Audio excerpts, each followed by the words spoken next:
AITA for leaving my husband. Even though he's grieving his father's death, I never thought I'd be writing something like this. But here we are.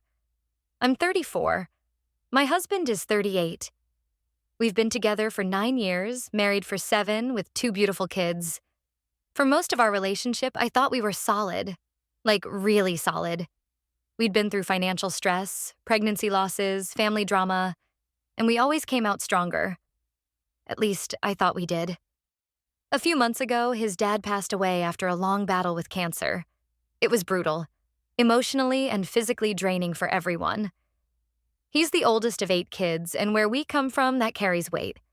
When the parents pass, the oldest steps up. So I tried to be understanding.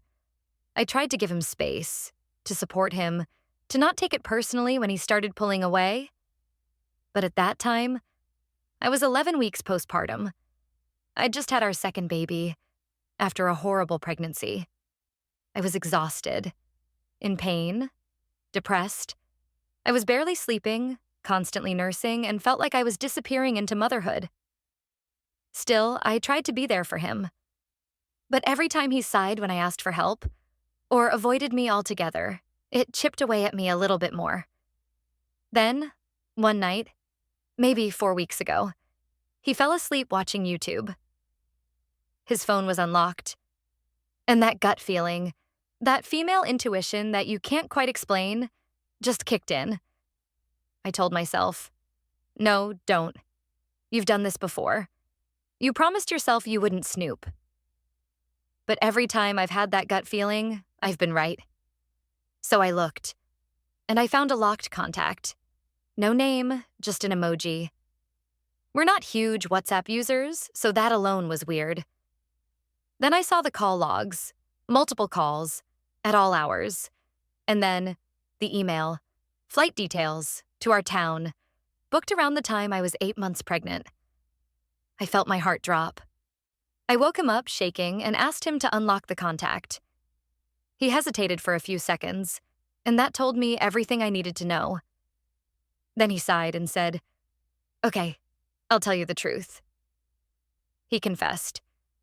Turns out for months, during all those trips home to help his siblings after his dad's passing, he was also seeing her, a woman who lives just 10 minutes away from his mother's house.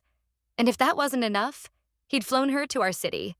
He met her here during the day while I was at home, nursing, healing, drowning in diapers and postpartum hormones. And he told me he was in the office. He was never at the office. And what makes it worse? His last trip to see her was just a week before I found out.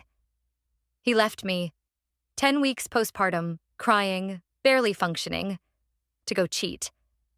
When I confronted him, he tried to spin it, said I'd been distant, that I didn't seem happy anymore, that I should have spoken up more. I lost it. I said, "Spoken up more?" I could barely stand some days. I was carrying your child, taking care of our firstborn, working full-time while trying to hold us together. And you were busy booking flights for your mistress? He cried. He begged. He said she was just someone to talk to. That they connected while he was grieving his dad. That she was a shoulder to cry on. A shoulder to cry on? You don't fly your shoulder to cry on across the country and sleep with her while your wife's at home bleeding through postpartum pads. I asked him if it was physical. He said yes. And I broke. Because this wasn't even the first time. When I was pregnant with our first child, years ago, he cheated too. Different woman, same excuses, and like an idiot, I stayed. I told myself he'd changed.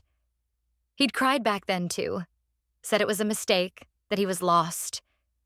And for a while, he was better. He showed up. He was loving. He was the perfect partner. Until he wasn't.